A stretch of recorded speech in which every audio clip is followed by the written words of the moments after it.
We're joined today by Nicholas Anderson, Managing Director of Golden Horse Minerals, ASX code GHM. Nick, thanks for your time. Oh, thanks for having me, David. Listed in late 2024, but had a strong history before that of building up an exceptional land package around Southern Cross in Western Australia. Why this belt and why is it so exciting?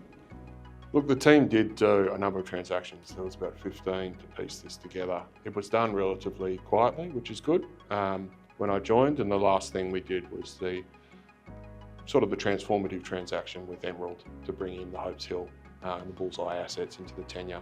We've now got 100 kilometres of strike, 1,800 square kilometres of tenure, so it's a big package with lots of historical results on there. All very shallow and all high grade. Why I like it, I feel like Southern Cross has been disjointed. Many owners, from prospectors, mums and dads, through to little bits and pieces in listed companies, and bringing this all together for the first time is going to allow us to really unlock the potential of this region. You've brought it all together, as you said. Now it's time to unlock that value. What's the plan? Well, we're started. We're getting pretty busy. We're mobilising to Hopes Hill, our flagship asset, hopefully very early in February. So that's underway. We've got our first phase program going there. We've also got about 12 to 15 other targets identified up and down the belt, and we're building a plan to just test a few of those at a time, a number of holes. We did the first little project as a test in December, and we'll get the results back from that very shortly. It was 12 holes, 5-day little program. As you say, a lot of the work that's been done has been very shallow. Is there a plan to go deeper? Yeah, fundamentally it is. We're stepping back, we're dropping. The Hopes Hill pit, for example, is 1.3 kilometres long, but only mined down to 80 metres.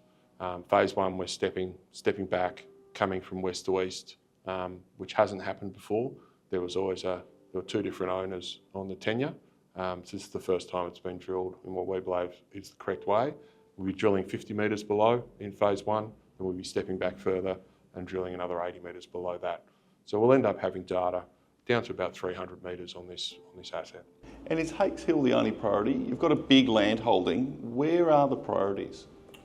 Well, we do have 100 kilometres of strike on this Greenstone Belt, and our goal as a company is to bring a number of these projects, up the chain towards the top, and we'll be testing up north a fair bit. Hopes Hill is the primary target for the first 6 months to bring that into a resource. The board of management is clearly stacked with experience. If you're looking for gold in a Greenstone Belt such as Southern Cross, this is the right team. It's a great team, and their motto is the best place to find gold is next to existing gold, which is good. We've got a really good set of geos as well. They'll drive the success of this. The board will provide direction, and they have all done it before, but it's the geos I'm backing to bring this to fruition. For an investor, 2025, what should they be focusing on? Where's the value accretive milestones going to come from? Oh, look, through the drill rig. We are quite aggressive in our program, what we're going to do, but we are being very strategic. We are just doing a number of holes at a time, stepping back and assessing, but we'll be targeting, because we've got so many prospects, we want to keep those rigs running. So we'll move them up and about quite regularly so we can see the results of what's coming in and guide our progress. There's a number of other interesting targets, that we don't own in the region, and we will continue our M&A strategy, and there should be value through that as well. What about funding? Funded to get it all done? We did raise 18 million, but there were a number of costs associated with that IPO, and there was a number of residual payments, on the tenure that's been paid for. We're lucky to have, a big brother in Emerald on our register, north of 20%, which is good. We're well funded for this year, but how quickly we spend the money is going to depend on the results. Are you an exploration company, or are you focused on development? We call ourselves a brownfields company. We've got a number of existing mines on our tenure that aren't in operation. Our goal is to bring them into a mine-ready position, and then we'll go from there. Exciting times ahead for Golden Horse and its shareholders. Nicholas, thanks for your time. Thanks, David. Cheers.